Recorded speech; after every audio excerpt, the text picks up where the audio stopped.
Assalamualaikum warahmatullahi wabarakatuh. Innal hamdalillah nahmaduhu wa nasta'inuhu wa nastaghfiruh wa na'udzu billahi min syururi anfusina wa min sayyiati a'malina may yahdihillahu fala mudhillalah may yudlil fala hadiyalah. Asyhadu an la ilaha illallah wa asyhadu anna Muhammadan abduhu wa rasuluh la nabiyya wala rasula ba'da amma ba'd. Baik, perkenalkan, nama saya Sahirul Isa Ramadan, kelas IATC, NIM 31200065, akan mempresentasikan sholat sebagai terapi bagi pengidap gangguan kecemasan dalam perspektif psikoterapi Islam. Pengertian psikoterapi Islam adalah proses pengobatan dan penyembuhan suatu penyakit, baik mental, spiritual, moral maupun fisik, melalui bimbingan Al-Quran dan Sunnah Nabi Muhammad SAW, atau secara empirik adalah melalui bimbingan dan pengajaran Allah Subhanahu wa Ta'ala. Berbeda dengan psikoterapi kontemporer, sekuler, yang menggunakan kemampuan intelektual untuk menemukan asas-asas kejiwaan, psikoterapi Islam mendekati dengan memfungsikan akal dan keimanan sekaligus, yaitu daya nalar yang objektif, ilmiah secara optimal dengan metodologi yang tepat. Di samping merujuk kepada sumber formal Al-Quran dan As-Sunnah atau pandangan ulama yang teruji, psikoterapi Islam bukan berarti menghapus atau menganggap salah sama sekali wawasan, teori, sistem, metode atau teknik yang sudah ada dan berkembang, melainkan bertujuan menyempurnakan, melengkapi, dan memberi kerangka acuan bagi konsep psikoterapi yang sudah ada. 2. Gangguan kecemasan. Kecemasan adalah suatu keadaan neurotik yang disertai dengan perubahan intern fisiologis yang berimplikasi pada gerakan eksternnya. Ia adalah ketakutan atau sesuatu yang tidak diketahui atau bahaya yang tidak bisa diprediksikan. Kecemasan memiliki tingkatan-tingkatan, yakni normal dan menyimpang. Kecemasan yang menyimpang adalah kecemasan yang tidak masuk akal, selalu menghantui seseorang, serta ia tidak memahami penyebabnya. Sedangkan kecemasan pada ambang normal adalah kecemasan yang bisa dipahami sebabnya hingga individu mampu merespon suatu stimulus yang ada dan juga bisa menghilangkan kecemasan itu dengan menghilangkan penyebabnya. Pada umumnya, kecemasan berdampak positif dalam kehidupan manusia karena mampu mengeluarkan kekuatan kognitif dan motorik untuk pada memberikan respon yang sesuai hingga sumber kecemasan dapat dihilangkan. 3. Macam-macam kecemasan. Yang pertama, kecemasan karena merasa berdosa atau bersalah. Misalnya, yang pertama, seseorang melakukan sesuatu yang bertentangan dengan hati nuraninya dan keyakinannya. Yang kedua, seorang pelajar atau mahasiswa menyontek pada waktu pengawas ujian lewat di depannya berkeringat dingin hingga takut diketahui. B. Kecemasan karena akibat melihat atau mengetahui bahaya yang mengancam dirinya. Misalnya, kendaraan yang dinaiki remnya macet, jadi cemas kalau terjadi tabrakan beruntun dan ia sebagai penyebabnya. C. Kecemasan dalam bentuk yang kurang jelas. Apa yang ditakuti tidak seimbang, bahkan yang ditakuti itu hal atau benda yang tidak berbahaya. Rasa takut sebenarnya suatu sikap yang biasa atau wajar kalau ada sesuatu yang ditakuti.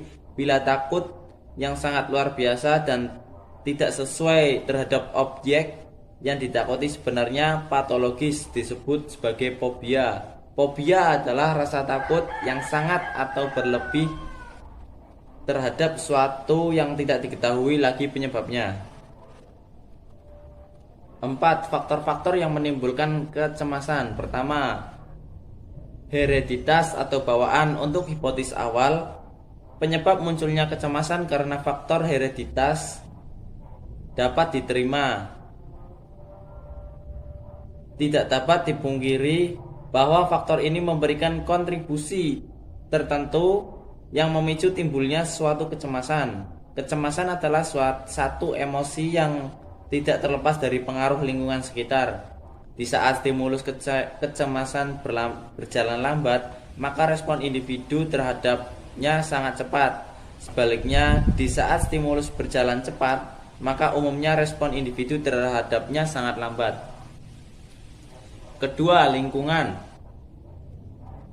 Lingkungan adalah suatu jaringan yang berkaitan dengan faktor eksternal dan kondisi yang melingkupinya untuk kemudian membentuk kepribadian individu yang membentuk cara merespon berbagai kondisi yang berbeda yang di dalamnya mencakup hal-hal berikut.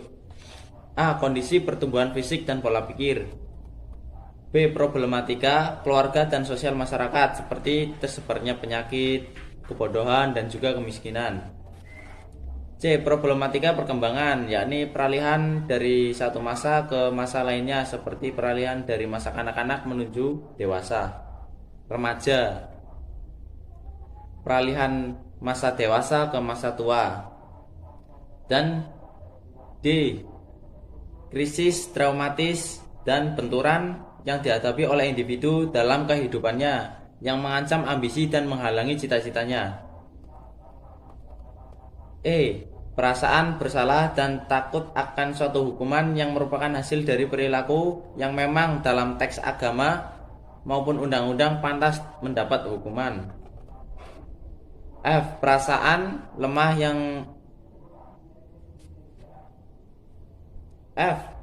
lemah untuk memahami teka-teki eksistensi dirinya dan merasa bodoh dalam menghadapi kehidupan serta merasa kehilangan makna dan tujuan hidup.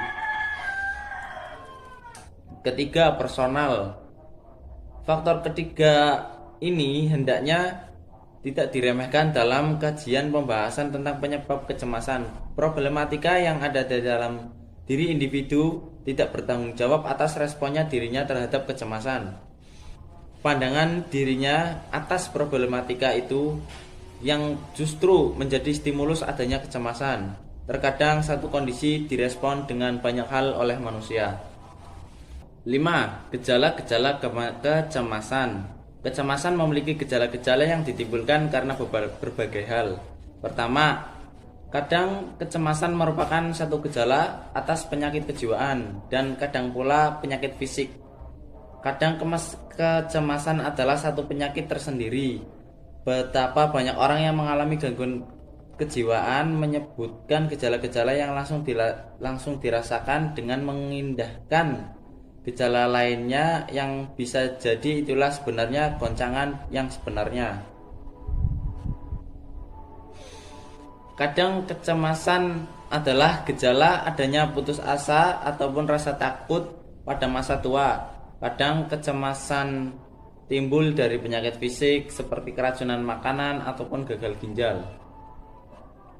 Kedua, tidak mungkin bisa dibedakan secara jelas antara kecemasan alami yang timbul dari penyebab-penyebab tematik dan kecemasan karena penyakit tanpa ada penyebabnya yang jelas.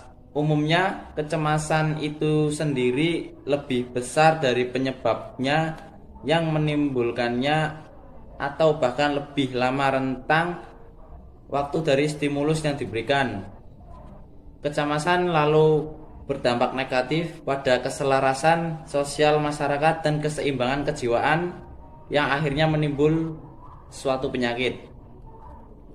Ketiga, kecemasan adalah satu emosi yang harus dapat diungkapkan oleh individu hingga dirinya mampu memahami kehadiran dan tingkatannya.